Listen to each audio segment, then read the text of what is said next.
ito yung mga namimigay natin ngayon sa mga daycare students. More than 11,000 ng daycare students natin. So,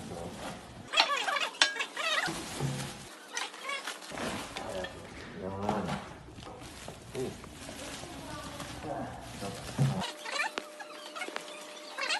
Vitamins, B complex, plus L-lysine and iron. Ito.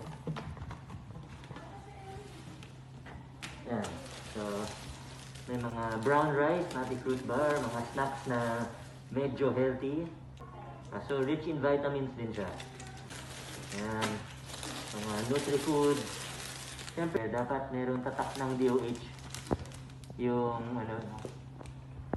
sangkap Pinoy ito, di ba? Yung seal na ganyan, sangkap Pinoy. Yan. So, yan.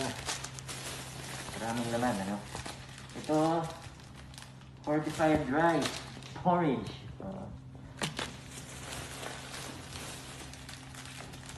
Ito naman, nutri-oats, sweet corn. Ito mga healthy at pwede sa bata. Hindi yung pizzeria lang.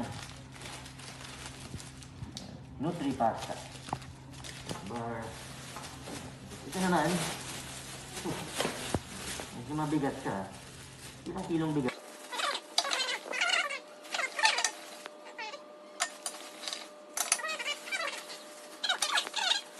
Muna for 11,000 students.